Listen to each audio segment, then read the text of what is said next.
This is Carolina Ghost Towns, a podcast about the vanished towns and lost communities in South Carolina, North Carolina, and maybe a few other places. I'm your host, Tom Taylor.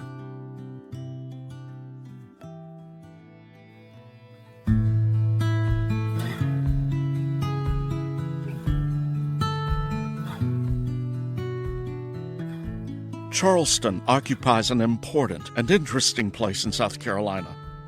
It's the site of the first permanent English settlement in the state in 1670. It was one of the most important coastal cities in colonial times and the most important city in the state for a long time. But here's the rub. Charleston is located on an excellent harbor bounded between Ashley and Cooper Rivers. The problem is that these two rivers don't penetrate very far into the state's interior. When commerce and settlement expanded beyond the coastal plantation, more efficient means of transportation were needed to get goods from the upstate to Charleston. The only rivers to the interior were the Santee and Savannah rivers. To reach Charleston from either of these meant navigating a tricky stretch of open ocean.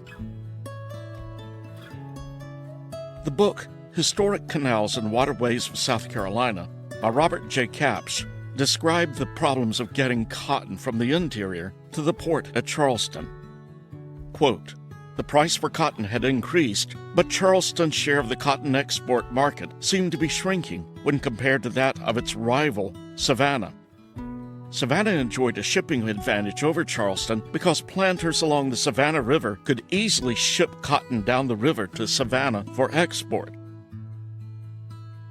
Charleston, unlike Savannah, did not have a natural watercourse allowing it easy access to the upcountry cotton.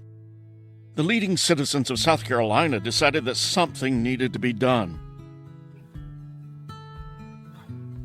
There were three means of improving the shipment of cotton from the upcountry to Charleston: more passable roads, a still water canal, and a river/canal navigation system using South Carolina's rivers. Railroads, barely in their infancy in England, were not yet a viable alternative. Roads did not seem a reasonable option. The few rudimentary roads of South Carolina were usually corduroyed, built with local pine trees that rapidly decayed in the warm, moist climate of South Carolina's lowcountry. Bridges were rare, that also decayed rapidly in this era before chemical preservatives. Where there were bridges, they were frequently knocked out by floods." Close quote. Over the years, there were several plans to connect Charleston to the interior. Canals were the first option, connecting the Cooper River to the Santee by way of the Old Santee Canal. Later, the Charleston to Hamburg Railway opened routes to the Savannah River. But long before the railroad, long before the canals, the Carolina coast was the place to be.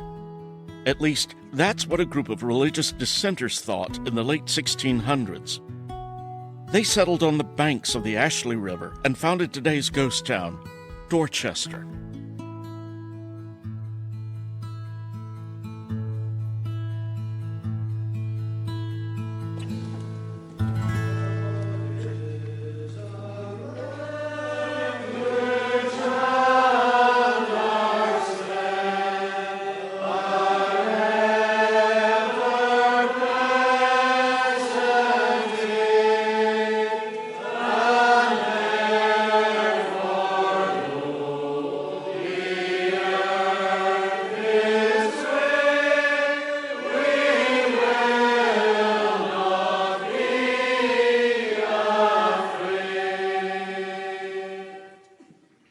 The Congregationalists were religious dissenters from the Church of England.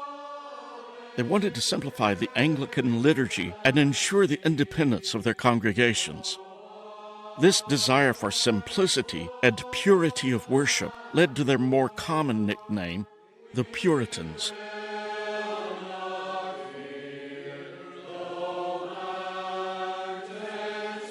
This part of history is fairly well known. The Puritans left England to avoid persecution and settled in Massachusetts at Plymouth in 1620. Their survival of that first harsh winter led to our present-day celebration of Thanksgiving. We all know what Puritans are supposed to look like, from grade school dress-up programs and Thanksgiving decorations. But did you know that Puritans came to South Carolina, too? The Puritans of Massachusetts founded other cities, including Salem and Dorchester. A group of these Congregationalists planned to move south to the Carolina colonies. According to one history by Daniel Bell for the Dorchester Historic Site, quote, religious persecution did not prompt them to leave their homes. Massachusetts Bay was a Puritan colony. It is possible that other pressures drove them out. Land may have become scarce and expensive in eastern Massachusetts, and events of the previous 20 years, from a bloody Indian War in the 1670s and political turmoil in the 1680s to the recent witchcraft hysteria in Salem, might have prompted the Congregationalists to look for new homes elsewhere. Close quote. On December 5th, 1695, the brigantine Friendship left Massachusetts for Charleston. Joseph Lord, Increase Sumner, and William Pratt were the leaders of a group of 8 Congregationalists bound for the Carolinas to, quote, settle the gospel there, close quote. The voyage wasn't easy. During a storm, the Friendship lost part of its bow and a mast. Records kept at the Dorchester Church in New England had the following. December 5th, 1695. The church for Carolina set sail from Boston. December 14th at night, the skiff was near run under water, the stormy wind being so boisterous. They kept a day of prayer on board and safely landed at Carolina December the 20th. The other vessels had a month's passage, this but about 14 days. Apparently, the gale was in a, quote, favorable direction, close quote, and the storm pushed the Friendship so that it completed the trip more quickly than normal. Charleston wasn't exactly welcoming to the newcomers. Then Governor and proprietor Joseph Blake and many others suggested that the group settle in New London, or Willtown, which I covered in an earlier episode. Reverend Lord and several others from the group visited New London and other spots along the way. According to Reverend Lord's report back to the home church in Massachusetts, we were very kindly entertained at every place where we came. We heard of some of those that came from New England that had been guilty of gross miscarriages, and that was a trouble to us.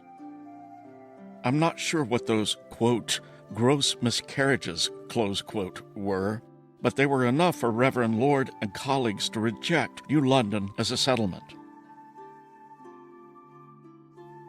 While Lord and his group were checking out New London, Elder William Pratt and another Congregationalist delegation headed up the Ashley River.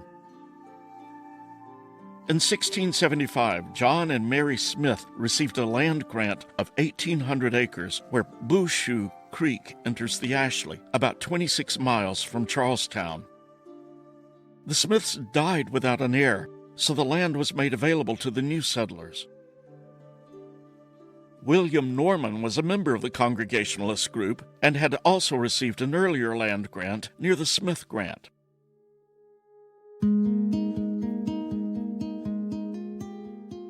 Lady Rebecca Axtell, the widow of Landgrave Daniel Axtell of nearby Newington Plantation, held strong influence on who was allowed to settle on the Ashley River.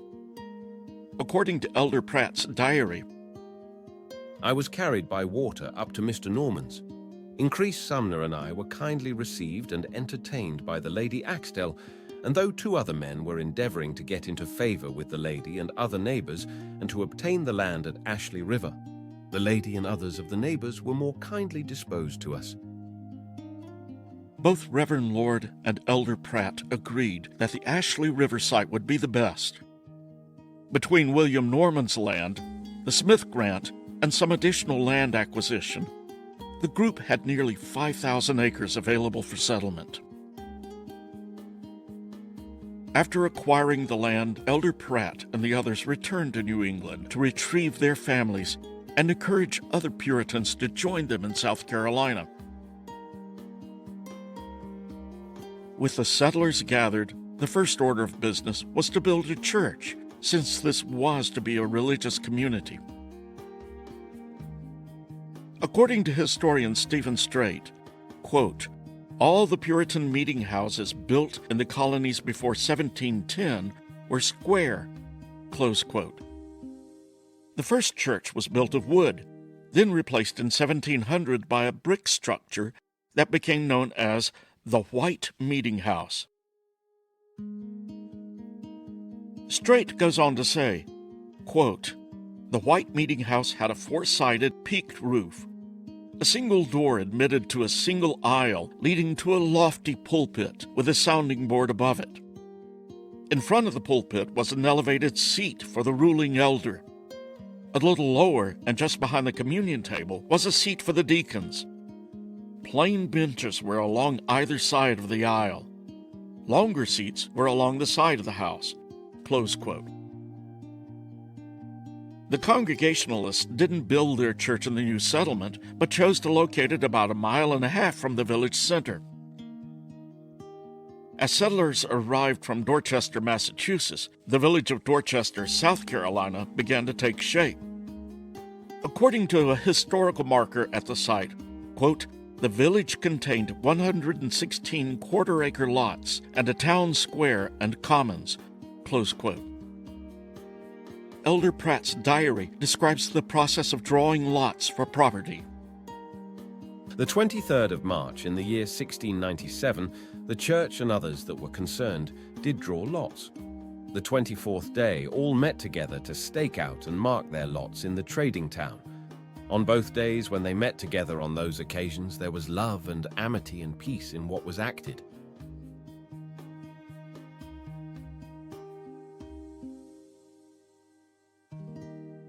The Congregationalists had left England because of disagreements with the Anglican Church. However, the Church of England wasn't far behind. In 1706, South Carolina declared Anglicanism as the colony's official church and established parishes for the Church of England throughout the region. In 1719, the parish of St. George was created from St. Andrew's Parish, and St. George's Anglican Church was built in the center of Dorchester Village. The new church was 30 feet by 50 feet and enlarged in 1730 because of a growing population. Village founders and other religious dissenters were even taxed to support St. George's. In 1751, the Congregationalists had enough. One part of the Congregationalists' mission had been to engage in large-scale planting. With the growing population of the village, the lots were too small. The village of Midway in Georgia made a generous land offer of 32,000 acres, so the original Puritan congregation, including Elder Pratt, moved to the south. That same year, St. George's Anglican added a bell tower with 4 bells to its church in Dorchester. Despite religious schisms, Dorchester grew into a thriving village. By 1705, the population had grown to 350, and by the mid-1700s, it was the third largest town in South Carolina, behind Georgetown and Charleston, doing trade with the native population and with the rice plantations nearby. Local newspapers such as the South Carolina Gazette ran advertisements for Dorchester merchants. John Dawson, just arrived from England in the Live Oak, has imported a neat assortment of goods proper for the season, which he has had unloaded out of the vessel directly into a schooner. and conveyed to this place, where he purposes to dispose of them on very reasonable terms in the house of the late Mr. Dimes.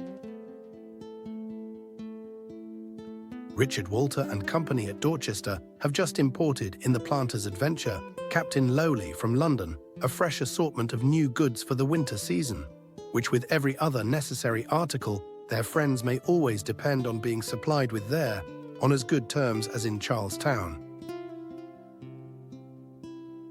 Sadly, slavery was also big business, just like it was in Charleston, and there were ads for slave auctions in the papers as well. By 1761, Dorchester had a free school. This was free only for poor students. All others paid tuition. Advertisements for the school also ran in the South Carolina Gazette. The commissioners of the Free School at Dorchester inform the public that the said school is now opened by the Reverend Mr. Sargent, whom they have appointed grammar master to the same, with a writing master under him. And such a regular plan of education will be now proceeded upon, as it is hoped will soon bring this school into good repute. Young gentlemen may be boarded at the school upon reasonable terms.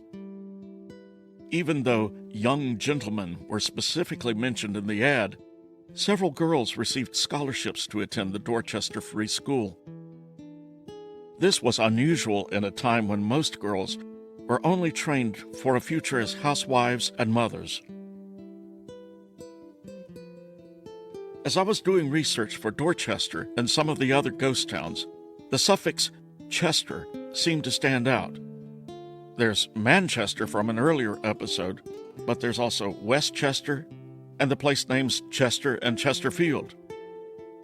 The suffix comes from the Latin cestrum, which referred to a Roman fortress or military camp.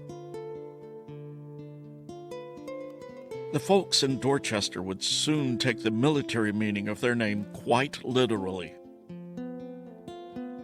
With the threat of French invasions in 1757, the town built a powder magazine and a fort. These were built of tabby, a type of concrete made from seashells and oyster shells. Fortifications were improved in 1775, on the eve of the Revolutionary War.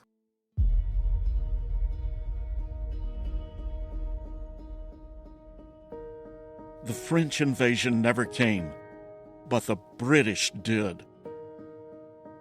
In November of 1775, after fortifications were complete, Captain Francis Marion was ordered to garrison the fort with 2 companies.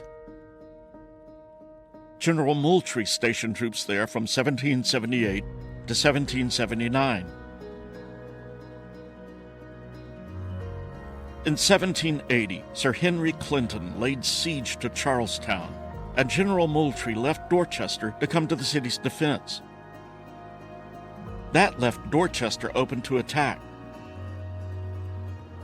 According to historian Henry Smith, quote, General Tarleton, commanding the British cavalry, marched practically unopposed up the Ashley, crossed the river at Bacon's Bridge, and took possession of Dorchester on the 13th of April, 1780. With the capture of Charlestown in May of 1780 and the subjugation of the Low Country to the British, Dorchester became a British post, occupied by a British garrison. Close quote.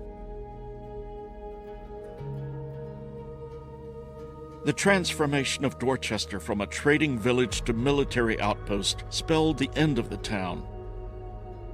By 1781, the tide of war had turned, and the British burned buildings, including the St. George's Church, leaving only its bell tower intact.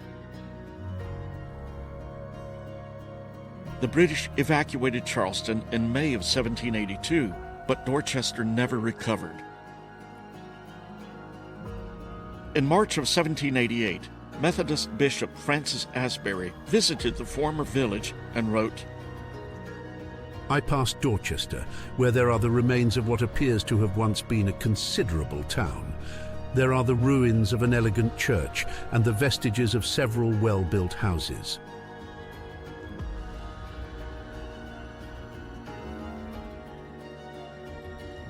For several years after the war, the village remained a polling place for state and national elections.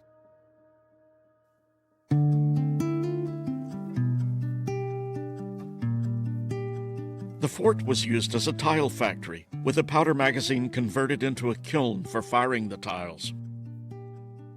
The war also left undrained rice fields full of rotting vegetation and stagnant water. This brought on malaria and other diseases. A few miles further north, the land was higher and well drained. Here, the town of Somerville began to spring up, replacing the former colonial town of Dorchester. The old white meeting house of the original Congregationalist settlers had been damaged by the war. In 1794, a new group of Congregationalists rebuilt and repaired the church and continued to worship there until 1831.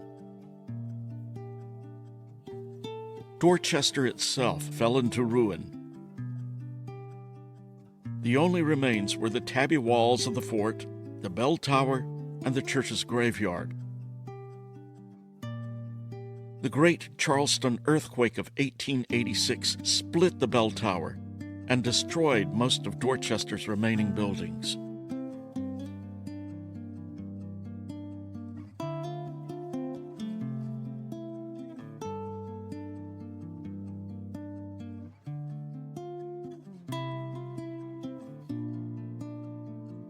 In 1969, the site was donated to the South Carolina State Park Service and became a state historical site. Later that year, it was added to the National Register of Historic Places. Visitors can now walk through the Old Dorchester State Park and view the fort, bell tower, and cemetery. Not far away in the town of Somerville are the ruins of the old white meeting house. These can be found in the graveyard of the Somerville Presbyterian Church, which is still an active cemetery. Though Dorchester Village and St. George's Church are long gone, the names live on. Dorchester County was established in 1897, with the town of St. George as its county seat. That does it for this episode of Carolina Ghost Towns. I'll be back in 2 weeks with another of the region's abandoned towns.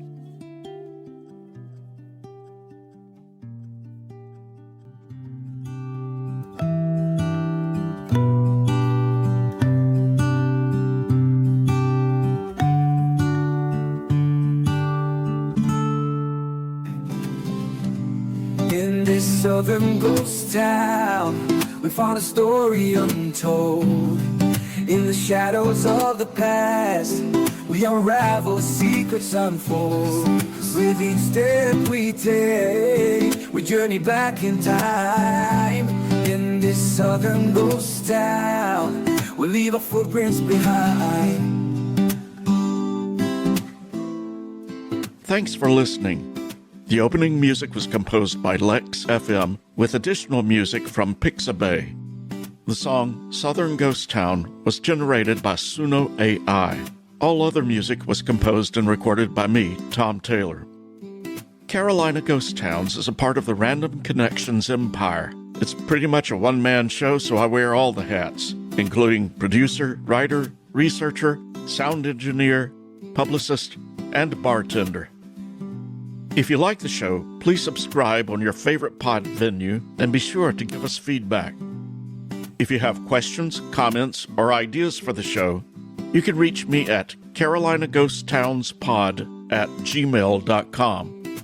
For more information and show notes, visit randomconnections.com. Thank you. In this southern ghost town, we found a story untold. In the shadows of the past, we unravel, secrets unfold. With each step we take, we journey back in time. In this southern ghost town, we leave our footprints behind. Random Connections. fortifications.